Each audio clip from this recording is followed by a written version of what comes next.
ಆದದ್ದೆಲ್ಲ ಒಳ್ಳೆಯದಕ್ಕೆ ಆಗಿದೆ, ಆಗುವುದೆಲ್ಲ ಒಳ್ಳೆಯದೇ ಆಗುತ್ತಿದೆ, ಆಗಲಿರುವುದು ಅದೂ ಒಳ್ಳೆಯದೇ ಆಗಲಿದೆ. ರೋಧಿಸಲು ನೀನೇನು ಕಳೆದುಕೊಂಡಿರುವೆ? ಕಳೆದುಕೊಳ್ಳಲು ನೀನು ತಂದಿರುವುದಾದರೂ ಏನು? ನಾಶವಾಗಲು ನೀನು ಮಾಡಿರುವುದಾದರೂ ಏನು? ನೀನೇನು ಪಡೆದಿದ್ದರೂ ಅದನ್ನು ಇಲ್ಲಿಂದಲೇ ಪಡೆದಿರುವೆ, ಏನನ್ನು ನೀಡಿದ್ದರೂ ಅದನ್ನು ಇಲ್ಲಿಗೇ ನೀಡಿರುವೆ.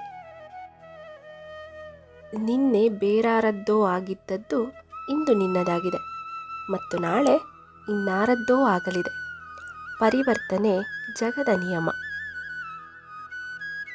ನಿಮ್ಮ ಕೆಲಸವನ್ನು ನೀವು ನಿಷ್ಠೆ ಪ್ರಾಮಾಣಿಕವಾಗಿ ಮಾಡಿ, ಅದರಿಂದ ಯಾವುದೇ ಪ್ರತಿಫಲವನ್ನು ನಿರೀಕ್ಷಿಸಬೇಡಿ.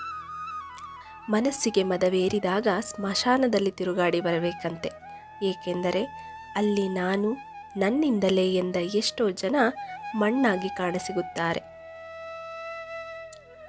ಬಲ ಇದೆ ಅಂತ ಅಹಂಕಾರ ಪಡಬೇಡ, ಏಕೆಂದರೆ ಕಲ್ಲು ನೀರಲ್ಲಿ ಬಿದ್ದಾಗ ಅದರ ಭಾರದಿಂದಲೇ ಅದು ಮುಳುಗುತ್ತದೆ. ಜೀವನ ಇರುವುದೇ 2 ದಿನ, ಒಂದು ನಿನ್ನ ಪರವಾದ ದಿನ, ಮತ್ತೊಂದು ನಿನ್ನ ವಿರುದ್ಧವಾದ ದಿನ. ಪರವಾದ ದಿನದಲ್ಲಿ ಅಹಂಕಾರ ತೋರಿಸಬೇಡ, ವಿರುದ್ಧವಾದ ದಿನದಲ್ಲಿ ತಾಳ್ಮೆ ಕಳೆದುಕೊಳ್ಳಬೇಡ.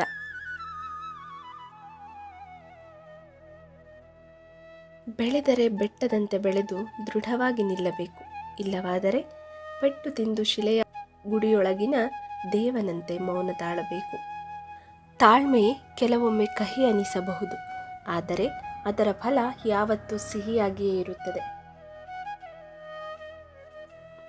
ಒಂದು ದಿನ ಸೊಕ್ಕಿದವನು ಸೊರಗಲೇಬೇಕು, ಬೀಗಿದವನು ಬಾಗಲೇಬೇಕು, ಏರಿದವನು ಇಳಿಯಲೇಬೇಕು, ಮೆರೆದವನು ಮಣ್ಣಾಗಲೇಬೇಕು, ಉರಿದವನು ಬೂದಿಯಾಗಲೇಬೇಕು. ಇದು ಕಾಲಚಕ್ರದ ನಿಯಮ.